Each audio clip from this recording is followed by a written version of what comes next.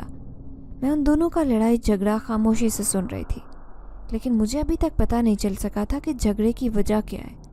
تبھی ابا دادی سے کہنے لگا، اب میں بہت آگے آ گیا ہوں، یہاں سے نکلنا اتنا آسان نہیں ہے۔ ان کے لہجے میں تھکن اور پریشانی تھی۔ مجھے ان پر ترس بھی آیا اور غصہ بھی۔ آخر انہوں نے کیسے کاموں میں خود کو الجھا لیا ہے؟ 5 کلاسیں پڑھنے کے بعد اب میں فارغ تھی۔ میری خواہش تو تھی کہ دوسرے گاؤں میں جو میٹرک تک سکول ہے میں وہیں پر داخلہ لے لوں، لیکن اتنی دور آنا جانا ممکن نہیں تھا۔ پر اماں نے مجھے مشورہ دیا کہ کیوں نہ میں قرآن پاک حفظ کر لوں، ایسے میرا ذہن بھی بٹا رہے گا اور میں حافظ قرآن بھی بن جاؤں گی۔ یوں میں پڑوس میں رہنے والی ایک عورت سے قرآن پاک حفظ کرنے لگی، بدلے میں تھوڑا بہت اس کے گھر کا کام کر دیتی تھی۔ دھیرے دھیرے میں جوان ہو رہی تھی۔ ابھی میری عمر فقط 14 برس ہی تھی جب ایک دن ابا آ کر کہنے لگے کہ میں مہربانوں کا نکاح کر رہا ہوں۔ مجھ سے ایک بہت بڑی غلطی ہو گئی ہے، اس کا خمیازہ میری بیٹی کو بھگتنا پڑ رہا ہے۔ یہ سن کر اماں اور دادی کے ہوش اڑ گئے۔ اماں کہنے لگی، میں اپنی بیٹی کی زندگی برباد تجھے نہیں کرنے دوں گی، وہ بھی صرف 14 سال کی ہے ابھی، آخر تو اس کا نکاح کیوں کرنا چاہتا ہے؟ ابا نے سر جھکایا اور کہنے لگے، مجھ سے بہت بڑی غلطی ہو گئی ہے، یا پھر یوں سمجھو کہ جرم ہو گیا، وہ بھی پیر بابا کے نام پر۔ اب وہ مجھے کسی طرح معاف کرنے کو تیار نہیں ہے۔ اگر انہوں نے مجھے سزا دی تو نہ صرف میں برباد ہو جاؤں گا بلکہ تم سب بھی۔ اس لیے تمہاری بھلائی اسی میں ہے کہ تم اس بات کے لیے راضی ہو جاؤ۔ میں جو دروازے کے پیچھے چھپی ابا کی باتیں سن رہی تھی، ان کی یہ خوفناک بات سن کر کے وہ میرا نکاح کر رہے ہیں، میرے پیروں تلے سے زمین نکل گئی۔ میں وہیں پر تھر تھر کانپنے لگی۔ ابا کے جاتے ہی میں اماں سے لپٹ گئی اور روتے ہوئے کہنے لگی، اماں خدا کے لیے مجھ پر رحم کھاؤ، اگر ابا نے ایسا کچھ کیا تو میں یہ گھر چھوڑ کر چلی جاؤں گی۔ اماں کہنے لگی، تیرا ابا بہت پریشان ہے اور اس سے جو غلطی ہوئی ہے وہ ہمیں برباد کرنے والی ہے۔ آخر ابا سے ایسا کیا ہو گیا تھا؟ مجھے بہت ڈر لگ رہا تھا۔ دل تو چاہ رہا تھا کہ ابھی اور اسی وقت گھر سے بھاگ جاؤں، لیکن اماں بھی ابا کے ساتھ مل گئی تھی اور دادی بھی۔ ان تینوں نے مل کر میرا نکاح کرنے کی تیاری کر دی اور یہ نکاح بالکل خاموشی سے کیا جائے گا۔ اس دن ابا کے کہنے پر اماں نے مجھے وہ گلابی رنگ کا جوڑا پہنایا اور ابا مجھے ساتھ لے کر جانے لگے۔ میں نہیں جانتی تھی کہ وہ مجھے کہاں لے کر جا رہے ہیں۔ پھر پیدل ہی پیدل چلتے چلتے آخر کار اس پیر کا گھر آ گیا جو گاؤں سے بالکل الگ تھلگ بنا تھا۔ وہاں پر اور بھی لوگ کھڑے تھے جو اس کے مرید تھے، ابا بھی ان میں شامل تھے، وہ اسی کے کام کرتے تھے۔ اب وہ مجھے اندر لے کر گئے۔ پیر نے مجھے سر سے پاؤں تک دیکھا اور کہنے لگا، اب تیری بیٹی کو بھی دوسری لڑکیوں کی طرح یہیں رہنا پڑے گا۔ میں سر جھکائے ابا کے پیچھے پیچھے جا رہی تھی۔ پھر مجھے وہیں پر بھیج دیا گیا جہاں پر بہت ساری لڑکیاں جمع تھیں۔ وہ مجھے دیکھ کر آپس میں باتیں کر رہی تھی، جبکہ میں حیران تھی کہ آخر ابا مجھے یہاں کیوں لے کر آیا ہے، کیونکہ یہاں پر تو کسی کا نام و نشان بھی نہیں تھا۔ رات کے 12 بجے جب مجھے ابا کی آواز سنائی دی، وہ مجھے اپنے پاس بلا رہے تھے۔ میں جیسے ہی اٹھ کر باہر آئی، ابا نے مجھے اپنے پیچھے آنے کو کہا۔ میں خوفزدہ تھی کہ اس اندھیری رات میں ابا مجھے اپنے ساتھ کہاں لے کر جا رہے ہیں، جبکہ ساری لڑکیاں گہری نیند سوئی ہوئی تھی۔ پھر میرے ہوش اڑ گئے جب میں نے اس پیر کو بھی اپنے ساتھ آتے دیکھا۔ اس کے پیچھے 2 آدمی اور تھے۔ پھر ان آدمیوں سے وہ کہنے لگا کہ لو، ایک اور لڑکی کا بندوبست ہو گیا ہے، اچھا اب ہمارا زیادہ کام کریں گے، جتنا ہم انہیں خوش کریں گے یہ ہمارے لیے بہتر ہے۔ وہ نہ جانے آپس میں کیا گفتگو کر رہے تھے۔ پھر مجھے انہوں نے ایک درخت کے نیچے بیٹھنے کو کہا۔ میں جیسے ہی درخت کے نیچے بیٹھی ابا نے میرے کان میں سرگوشی کی کہ میں آنکھیں بند کر لوں۔ جیسے ہی میں نے اس درخت کے نیچے بیٹھ کر آنکھیں بند کی، میں اپنا سب کچھ بھول گئی۔ میرا ذہن جیسے نیند میں تھا اور مجھے کچھ بھی یاد نہیں رہا کہ میں ایک درخت کے نیچے بیٹھی ہوں اور ابا بھی میرے ساتھ ہے۔ بس میں آنکھیں بند کر کے بیٹھی رہی۔ انہوں نے کیا کہا تھا کیا نہیں میں کچھ نہیں جانتی، لیکن کافی دیر بعد جب میں نے آنکھیں کھولی تو ابا کہنے لگے، اب تم یہیں رہو گی ان لڑکیوں کے ساتھ کیونکہ تمہارا نکاح ہو گیا ہے۔ میں حیران تھی کہ نکاح کس سے ہوا ہے، کوئی بھی میرے سامنے نہیں آیا تھا اور نہ ہی مجھے کوئی نوجوان دکھائی دیا جس سے انہوں نے میرا نکاح پڑھوایا ہو۔ پھر میں حیران تھی کہ میری شادی کس سے ہوئی ہے۔ پھر انہوں نے مجھے باقی لڑکیوں کے ساتھ اسی کمرے میں چھوڑ دیا۔ ہم سب اسی پیر کے ایک کمرے میں رہتے تھے، لیکن ہر رات ایک لڑکی کہیں نہ کہیں چلی جاتی۔ پھر جس دن میری باری آئی تو اس دن مجھے اس پیر کی مریدنی نے ایک کمرے میں بند کر دیا۔ وہ کمرہ بالکل اندھیرے میں ڈوبا ہوا تھا۔ خوف کے مارے میں چیخیں مار رہی تھی، بار بار دروازہ کھلوانے کے لیے فریاد کرتی۔ آخرکار تنگ آ کر مریدنی نے دروازہ کھول دیا اور کہنے لگی، کیوں تنگ کر رہی ہے؟ میں روتے ہوئے کہنے لگی، تو نے مجھے اس اندھیرے کمرے میں کیوں بند کیا؟ آخر میرا کیا قصور ہے؟ اس نے مجھے سر سے پاؤں تک دیکھا اور کہنے لگی کہ کیا تجھے تیرے باپ نے نہیں بتایا کہ تیرا نکاح ہو گیا ہے؟ بس یوں سمجھ لے کہ آج رات تیری شوہر کے ساتھ ہی گزرے گی۔ میں ڈرتے ڈرتے اس مریدنی سے کہنے لگی، لیکن کمرے میں تو کوئی بھی نہیں ہے۔ یہ سن کر وہ زور سے ہنسی اور کہنے لگی، اگر اس بات کا راز جاننا ہے تو دوسری لڑکیوں سے پوچھ لینا، وہ تجھے سب کچھ بتا دیں گی۔ یہ کہہ کر اس نے مجھے دھکا دیا اور پھر سے اسی کمرے میں بند کر دیا۔ اس کمرے میں سوائے اندھیرے اور گھٹن کے کچھ بھی نہیں تھا۔ 2 گھنٹے تک تو میں روتی پیٹتی رہی، تھک ہار کر دیوار کے ساتھ ٹیک لگا کر بیٹھ گئی، لیکن اچانک یہ خوفناک سایہ مجھے اندھیرے میں دکھائی دیا۔ ہلکی سی روشنی کی چمک آئی اور وہ سایہ لمبا ہوتے ہوتے چھت سے جا لگا۔ کسی کے زور سے خوفناک کہکے کی آواز میرے آس پاس گونجنے لگی۔ میں اس سے پہلے کہ چلاتی، اچانک مجھے اپنی آواز اندر جاتی محسوس ہوئی۔ میرے الگ سے کوئی آواز برآمد نہ ہوئی، لیکن کسی نے اپنے دونوں خوفناک ہاتھوں سے مجھے دبوچ لیا۔ یہ منظر اس قدر دہشت ناک تھا کہ میں وہیں گر کر بے ہوش ہو گئی۔ جب ہوش آیا تو میں اسی مخصوص کمرے میں جہاں ساری لڑکیاں رہتی تھی اسی کمرے میں پڑی تھی۔ وہ لڑکیاں میری حالت دیکھ کر مذاق اڑا رہی تھی۔ کوئی بھی مجھ سے صحیح طریقے سے بات نہ کرتی، لیکن آخر میرے ساتھ یہ سب کیا ہوا تھا؟ میرا ذہن شدید الجھن کا شکار تھا۔ وہ لڑکیاں سب بہت پرانی تھیں اور جب بھی مریدنی کسی لڑکی کو ساتھ لے جاتی تو وہ خاموشی سے اس کے ساتھ چلی جاتی، جبکہ چونکہ میرا پہلا دن تھا اسی لیے میں نے بہت شور شرابہ کیا تھا۔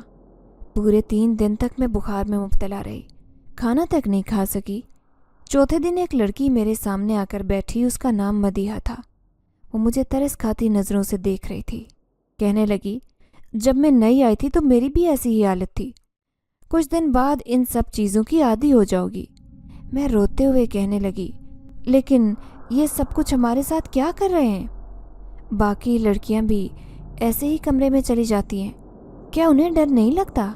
اور وہ خوفناک چیز کیا ہے جو میرے سامنے آئی تھی؟ میں نے اس سے ایک ساتھ کئی سوال پوچھ ڈالے۔ چند لمحے وہ خاموشی سے مجھے دیکھتی رہی، پھر کہنے لگی، دیکھو یہاں پر کوئی کسی کو کچھ نہیں بتاتا، لیکن تم ابھی بہت کم عمر اور معصوم ہو، اس لیے میں تمہیں بتا رہی ہوں۔ ویسے تمہارا نام کیا ہے؟ میں سر جھکا کر کہنے لگی، میرا نام مہر بانو ہے۔ تو وہ مسکرا کر کہنے لگی، تمہارا نام تو بہت خوبصورت ہے، کاش تمہاری قسمت بھی ایسی خوبصورت ہوتی۔ ویسے بھی جس رات تم اس کمرے میں گئی تھی اس رات پیر صاحب کا کام نہیں ہوا تھا، وہ تم سے سخت خفا ہیں، بہت جلد تمہیں اپنے پاس بلانے والے ہیں۔ یہ سن کر میں خوف کا شکار ہو گئی۔ میں جلدی سے اس سے کہنے لگی، لیکن آخر میں نے کیا کیا ہے؟ میرا قصور کیا ہے؟ اس نے چند لمحے خاموشی سے مجھے دیکھا، پھر کہنے لگی، تم جاننا چاہتی ہو نا کہ ہم ساری لڑکیاں وہاں اس کمرے میں کیا لینے جاتی ہیں اور تمہارے ساتھ کیا ہوا تھا؟ تو سنو، یہ پیر بڑا ہی مکار اور شیطان آدمی ہے۔ یہ صرف نوجوان لڑکیوں کا نکاح جنات سے کر کے انہیں خوش کرتا ہے اور بدلے میں ان سے ڈھیر سارے کام نکلواتا ہے۔ جو اسے آسمان کی بلندیوں پر پہنچانے کے لیے کافی ہیں۔ دن بدن اس کے خزانے میں اضافہ ہو رہا ہے، جو اس کے ساتھ اس کی نسلیں بھی بیٹھ کر کھا سکتی ہیں، لیکن یہ ہم جیسی معصوم لڑکیوں کی زندگیاں خراب کروا رہا ہے، وہ بھی ہمارے گھر والوں کے ہاتھوں۔ یہ ان کی ایسی ذہن سازی کرتا ہے کہ وہ خود ہی اس بات پر راضی ہو جاتی ہیں، جیسے کہ میرے بھائی نے کیا اور تمہارے ابا نے۔ میں نے چونک کر اسے دیکھا تو وہ کہنے لگی، ہاں یہ سب میرے بھائی نے میرے ساتھ کیا، اور میں 1 سال سے یہاں پر رہ رہی ہوں۔ یہ سن کر میں پھوٹ پھوٹ کر رو پڑی تھی۔ مجھے خاموش کروا کر وہ کہنے لگی، لیکن جس رات تم وہاں گئی تھی اس رات پیر صبح ہی صبح مریدنی کے پاس آ گیا تھا اور کہنے لگا یہ لڑکی ٹھیک نہیں ہے، وہ اس سے خوش نہیں ہوئے۔ اب مجھے پتہ چلا کہ وہ تمہارے بارے میں ہی بات کر رہے تھے، لیکن آخر تم نے ایسا کیا کیا تھا کہ وہ تمہارے نزدیک ہی نہیں آئے؟ مدیحہ کی بات سن کر میرا خون خشک ہو گیا۔ جو میرے سامنے آیا تھا وہ ایک جنات تھا۔ میں روتے ہوئے کہنے لگی، مجھے نہیں معلوم کہ میں انہیں خوش کیوں نہیں کر سکی، لیکن میری زندگی میں بڑے خواب تھے، میرے سارے خواب ادھورے رہ گئے۔ میں حافظ قرآن بننا چاہتی تھی، میرا حفظ پورا ہونے والا تھا، میں ایک عالمہ بن جاتی، لیکن یہ سب کیا ہو گیا؟ اب میں کبھی یہاں سے نکل نہیں سکوں گی۔ میں سسک رہی تھی تو مدیحہ حیران ہو کر کہنے لگی، اچھا تو اس کا مطلب ہے جبھی وہ جنات تمہارے نزدیک نہیں آئے، ورنہ وہ ہر لڑکی کو بے ہوش کر کے اپنے ساتھ لے جاتے ہیں، پھر دوسری صبح کو چھوڑ کر جاتے ہیں، اور یہ سلسلہ نہ جانے کتنے سالوں سے چل رہا ہے۔ خوف کے مارے میری حالت بری ہوئی تھی۔ میں سوچ بھی نہیں سکتی تھی کہ جو کچھ ہے وہ اس قدر عجیب ہے کہ انسان کی سوچ بھی وہاں تک نہیں جا سکتی۔ میں افسوس سے اسے کہنے لگی، لیکن ابا نے مجھے کہا تھا کہ میرا نکاح ہوگا، میری شادی کرنے والے ہیں، پھر انہوں نے یہ سب جھوٹ کیوں کہا؟ یہ سن کر مدیحہ کہنے لگی، ہاں یہی حقیقت ہے، کیونکہ تم سب لڑکیاں شادی شدہ کہلاتی ہو، اسی وجہ سے ہماری شادی کسی انسان سے نہیں بلکہ کسی جنات سے ہوتی ہے، اور وہ جنات تعداد میں بہت زیادہ ہیں۔ یہی وجہ ہے کہ پیر صاحب کے بارے میں دن بدن مشہور ہوتا جا رہا ہے۔ یہ سارے کرتوت اسی کے ہیں۔ اب میں سمجھ گئی کہ کبھی بھی میری جان یہاں سے نہیں چھوٹے گی۔ ایک رات ایک لڑکی اس مریدنی کے ساتھ چلی جاتی، اور پھر جب میری باری آتی تو وہ صرف مجھے ڈراتے تھے، میرے نزدیک بھی نہیں آتے تھے، اور پھر میں خوف کے مارے بے ہوش ہو جاتی۔ ایک دن میں اسی کمرے میں بند تھی، میں نے زیر لب قرآن پاک کی تلاوت کرنی شروع کر دی تو دیکھتے ہی دیکھتے وہ خوفناک سایہ ایک اجنبی نوجوان میں بدل گیا۔ میں اسے سامنے دیکھ کر حیران تھی، جو دکھنے میں خوبصورت لگ رہا تھا۔ وہ مجھے دیکھ کر عجیب انداز میں مسکرا رہا تھا۔ کون ہو تم؟ میں خوفزدہ لہجے میں اس سے پوچھنے لگی کہ یہ سن کر وہ مسکرایا اور کہنے لگا، میں وہی ہوں تمہارا شوہر، ایک جن ذات جس سے تمہارا نکاح ہوا ہے۔